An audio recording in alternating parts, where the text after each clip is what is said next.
This is absolutely my decision. It was something I knew that I had to do. And I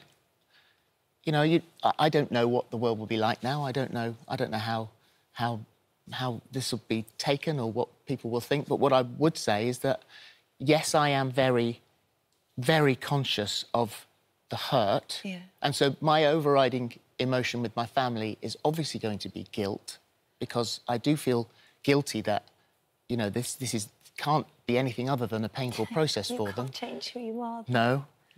But at the same time, I will sit here and say, actually, I'm proud of myself today. And I am proud of myself today. Yeah. Wow, how absolutely emotional. What a shocking moment. I'm joined now by Lizzie Cundy, who is a friend of Phillip Schofield and a regular on This Morning, and also Benjamin Butterworth, night editor at the I newspaper, and of course someone who has been a very controversial at times, but public proponent of LGBT issues. So, Lizzie, let me ask you first, before we go to our calls. You've been a friend of Phillip. You've been on This Morning for some time. What's your immediate reaction to what he decided to do today? Very, very brave. Wow. I had my cup of tea just sitting there watching Eamon Ruthven when I had no idea this, as anyone did. But I think terribly brave of Phillip. I mean, let alone being to say about coming out, but in front of the whole nation, knowing millions are watching and then going to be writing about it. And him I saw him at the National Telly Awards with Steph, Steph, his wife. His wife. And that was their last, who would have thought that was probably their last public figure, together. But I just think to watch it was very, very emotional. And I just think he's just incredibly brave. I have to praise him so much, because that must have been the hardest thing he'll ever have to do in his life. And I literally had tears watching it myself. I literally had tears watching it. Benjamin, Phillip has been praised up and down the country today. What about people who say, actually, should our sympathies today and our feelings not be with Phillip Schofield's wife, who has spent 27 years with the man who I presume she believed was a heterosexual man? Yeah, I mean, it's fair enough to look at the wives of men in these situations, and it will be incredibly difficult for them. They're entitled, if your husband comes out as gay, to be shocked, to be angry, to have a sense of deception at first. Those are perfectly reasonable emotional reactions. But the truth is, we have to ask, why does someone like Phillip Schofield feel that when he was a young man, before he fell in love in some way with his wife, why did he feel that he had to marry someone of the opposite sex despite being gay? And the truth is, there are far too many people in this country, less so now, but particularly, a generation or two ago, especially of Phillip Schofield's age, who felt that they had no choice but to follow the path of having a heterosexual marriage and 2.4 kids, despite that not being who they were. And we have to ask why people were pushed into this. Absolutely. Absolutely. And should sexuality still matter today? I want to hear from you as we take your calls throughout the show. 0344 499 1000. Susan is in Exeter. Susan, what did you think of Phillip Schofield's shock announcement about his sexuality today? Oh, first of all, good afternoon, Dan. Hello. It's lovely to hear you. By the way, the gentlemen, friends and colleagues that I have met in my life who have been gay have been absolutely as sweet as honey. We are, aren't we, Benjamin? We are, all of us. They love their families dearly. They love their animals. Yes. They're kind to people. Yes. And I wish You're describing us perfectly. But I just wish they would be my neighbours. I could live with them all day for the rest of my life. They are just beautiful people, truly. Their heart is so good and kind. I think regarding Phillip, we should no longer be shocked about this issue. We've had gay gentlemen who were sort of pressured into getting married. They were They often get confused about their sexuality. They feel it's wrong. They feel it's right to get married and have children, and pressure is put on them, socially. And they do that, and they have been very good husbands, and they love their children. Their children love them dearly. But, there comes a time when they realise that the struggle they've had just has to end, because they can't do it anymore. They must follow their heart. I agree. Absolutely. Susan, can I ask you, are you married or have you been married in the past? No, but I'm heterosexual. I hope you're not upset by that. I do love men. Absolutely not. I did fall in love. I did fall in love with a gentleman many years ago, but he went back to his country of origin. Okay. And how long were you with him for, Susan? Not very long. It was but I fell very madly in love. Okay. And we were together for about a year, but he always told me he was going back to his homeland, which was particularly war-torn. But I still carried memories of the love. You know? It's just because I'm wondering about how difficult it also must be for Philip's wife today. Yes, I think she will be shocked. She will feel very hurt. Obviously, because she's loved this gentleman. He's been the father of her children, who I'm sure absolutely adore him. But I think with time she will realise that, you know, she will still love him, and she has to be brave and accept the truth and accept that, you know, Philip just wishes to be with a gentleman now, but he'll never stop loving his wife. No, great children. point. And he did make that point. He said, we're still going to be the four of us. Susan in Exeter, thank you so much for your call. We'll take more of them later in the show. Should sexuality still matter in 2020? 0344 499 1000 is my number. 0344 499 1000. Dean on Twitter says he's come out as gay. I can't believe this is still news in 2020. Well done, Phil, and good luck. But come on, there's more pressing things happening in the world. So, Benjamin, should we even be discussing this today? Do you know, in an ideal world, it wouldn't be an issue. But the reason it's a talking point is because he had to hide it for so long. You know, Phillip Schofield is one of the most famous people on British telly. Look at him and he seems like such a friendly guy. You feel like you know him across the country.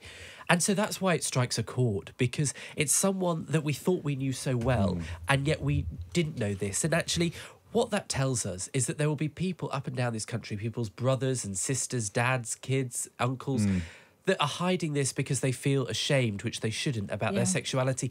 And Phillip Schofield, what he's done today that's so powerful is he said to those people, you know, it was really hard, but I've managed to do it. I've managed to come to terms with it and you can too. And look at the amazing response. It'll be inspirational. Lizzie, it really will.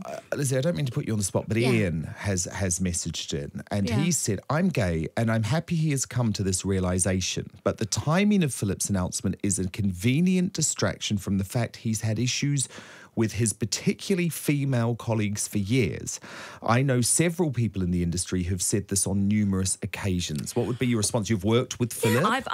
For me, when I met this morning, it's one of the happiest places. I love being on that show and I love the people I work with. It's a great team.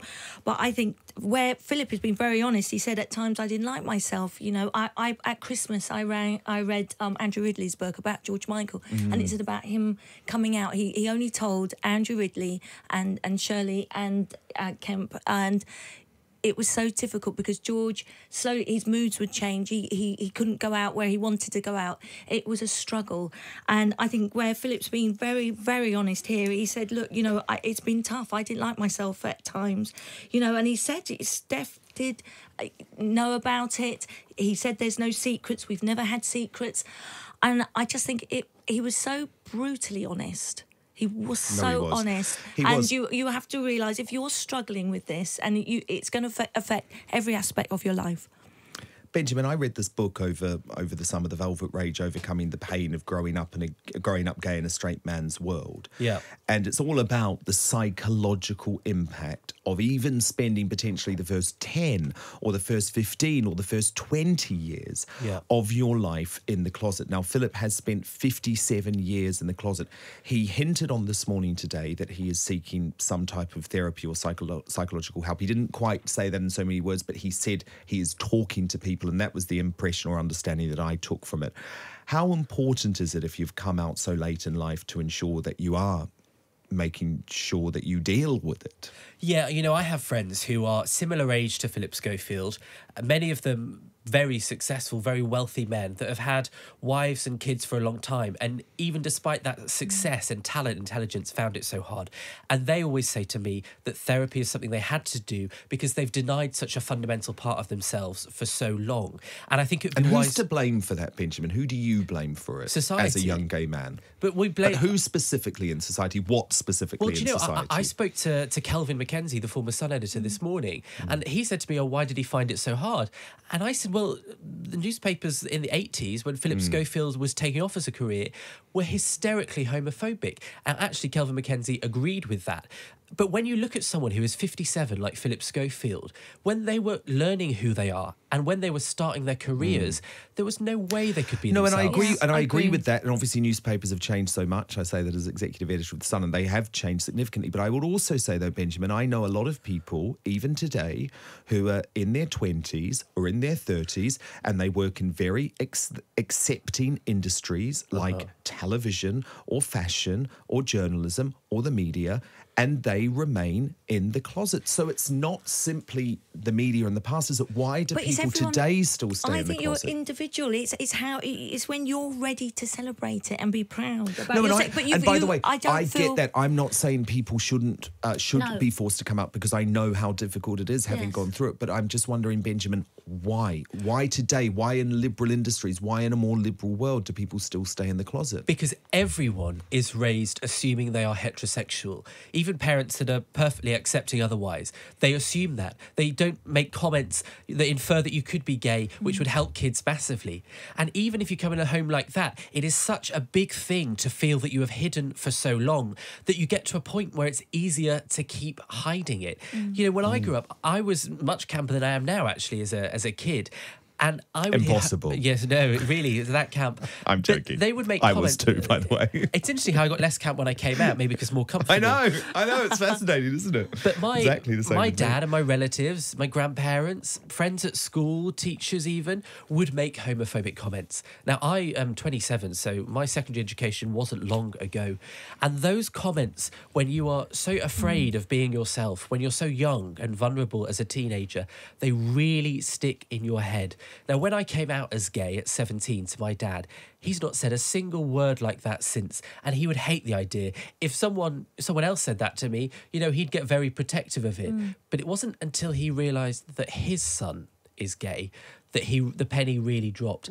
And what I'd say to anyone listening that is raising their kids at the moment, you have no idea what the sexuality of your child will be. It's an impossible, random thing. And so just make it clear from the start that they can be whoever they want to be. No, that is such an important point. Benjamin Butterworth, beautifully put, night editor at the newspaper, of course, someone who regularly debates gay or LGBT issues in the media. Lizzie Cundy, close friend of Phillip Schofield, a regular on This Morning. Lizzie will be back later for the entertainment hit list, so do stay tuned for that. And after the break, India Willoughby, absolutely fascinating. 55 years old now, India, but she was known for much of her life and much of her career as Jonathan Willoughby, of course, a former ITN newsreader. She became the first trans newsreader in this country. So what's it like to have to make such a big change about your sexuality or sexual identity or your gender so late in life? India Willoughby is going to be here in just a moment. Want to hear from you of this, of course, 20344 499 1000 is my number. Interesting one from Keith in Exeter. I'm getting so much feedback on this, by the way. He says, why would you suddenly decide you like someone who you previously didn't just because you find out they are gay? Isn't that what you accuse straight people of? Well, look, Keith, to defend myself, I'm not saying that I now all of a sudden like Phillip Schofield simply because he's come out as gay. The point that I was trying to make, I was trying not to be a hypocrite, is that in the past I have been critical of Phillip Schofield. In this instance, I can only praise him. Someone who knows exactly what it's like to make such a bombshell, dramatic announcement about the future of your life and your identity is, of course, India Willoughby. She was Britain's first transgender national television newsreader on Channel 5. But India, for so long, obviously, we knew you physically, at least, as a man. You made front page news when you made this announcement to transition.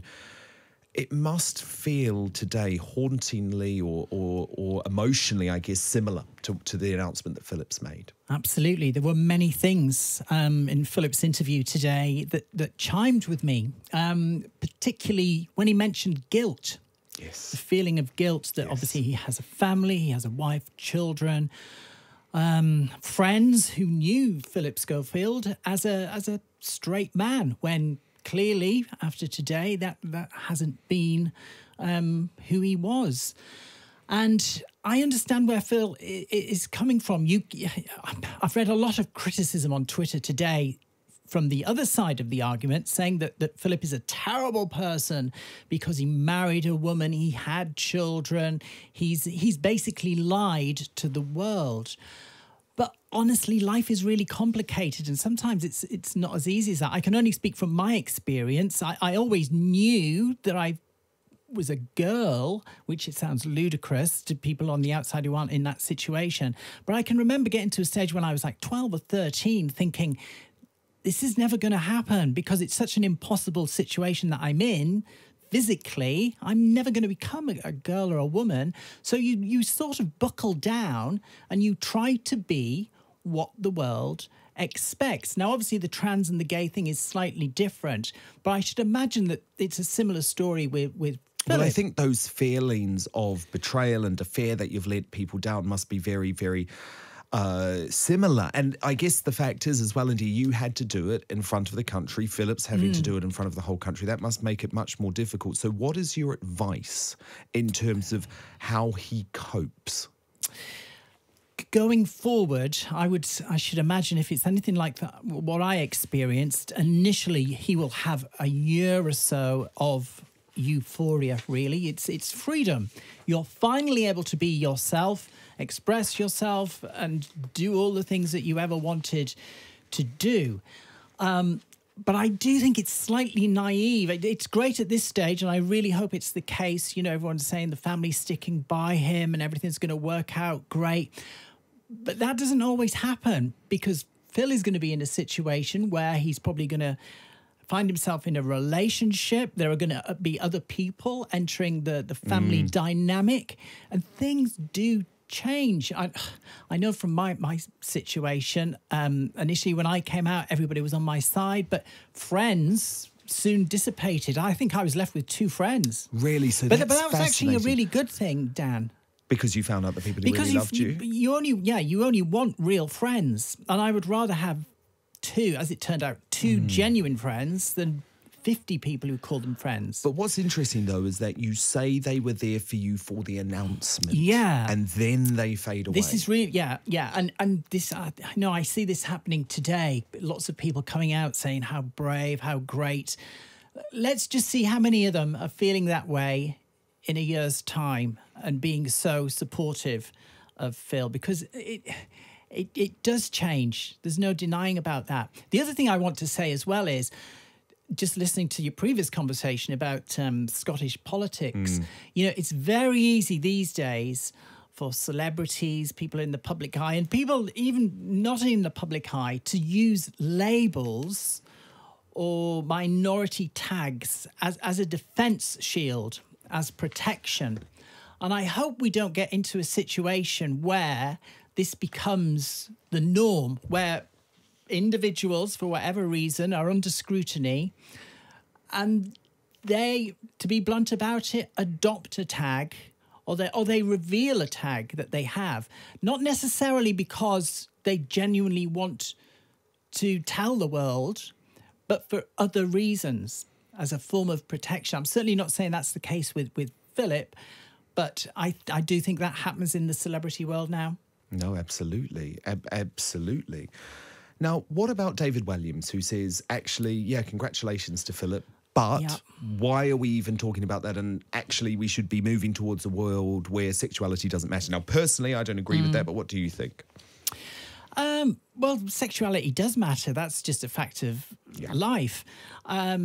I don't think it should be a big issue in terms of a news story. It's certainly not, you know, you work for The Sun, and I love The Sun. It's always been my favourite newspaper since I was growing up. Excellent. But it's very different, the way that The Sun would cover this story now to how it would during when I grew up in the 80s. Oh, no, absolutely. It would have been a lot more aggressive. Absolutely. And it is always a difficult one, the idea of why should this be headline news? It's just someone's sexuality. Surely this shouldn't matter. But then at the same time, if we go down that path, then we're saying that actually it's not a big deal for someone to come out. And it is. It is. Even in 2020, it's a big deal because it's difficult. You know, it is still fundamentally a world that is structured and much easier if you are heterosexual or straight, especially outside of liberal areas like London. But would you say that's the case, though, Dan, based on age? I think so. I think it is for our age I think it's getting group. easier. I mean, it was fascinating for me when I spoke to Sam Smith. Yeah. I mean, there's definitely a change. I will admit there's a change. There's definitely a change from when I was growing up at school.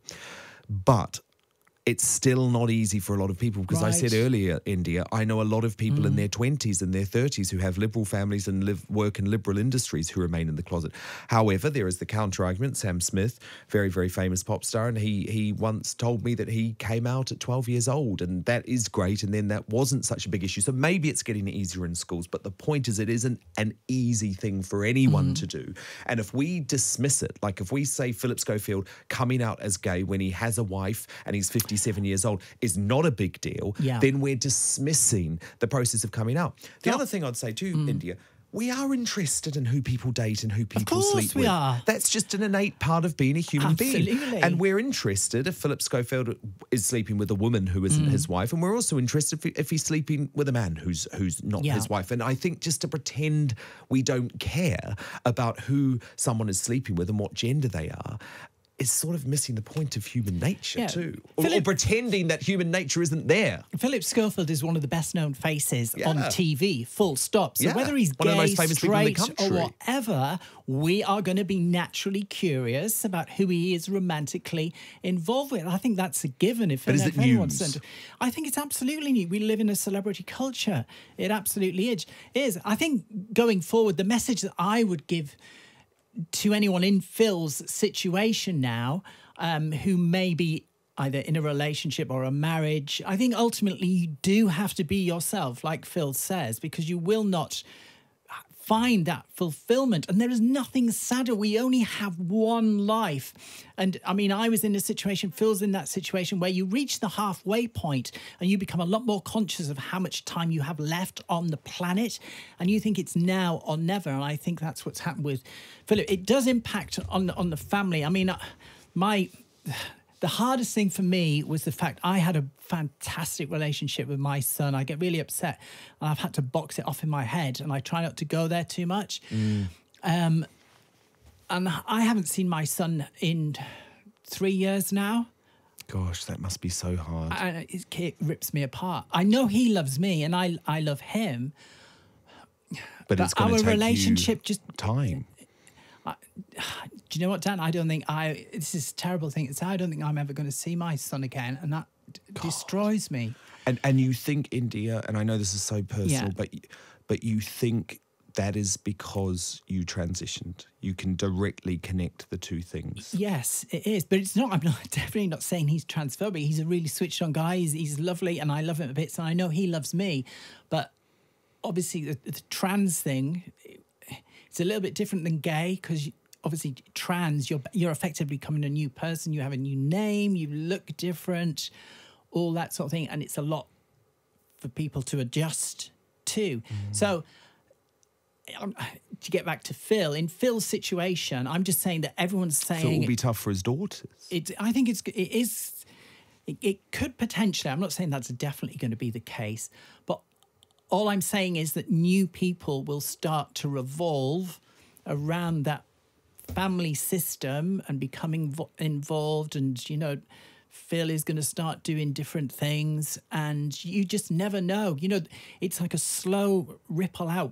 If you've lived a life as a straight person, obviously you, over 50 years, you gather collateral in terms of friends and family who all identify you with certain things, and they relate to you in certain ways. And we're not necessarily conscious of that in the moment, of why they're involved in your life. But obviously, if such a big thing changes and there's such a big revelation, then that can disrupt that. Absolutely fascinating. India, my goodness, thank you for being so honest. And it's it a pleasure. Really I always enjoy coming in. Well, thank you. I absolutely do. But I think it shows why, actually, Phillip Schofield has made such a big decision today. And also, the point that I made at the top of the show, this is just the start of his journey. Just the start. And exactly what you're talking about. just shows this is the start of his new life, and there will be some ups and there will be some downs. Absolutely fascinating. I knew I had to have India Willoughby on to talk about this today. She is Britain's first transgender TV newsreader, and she's gone through exactly what Phillip Schofield is going through right now.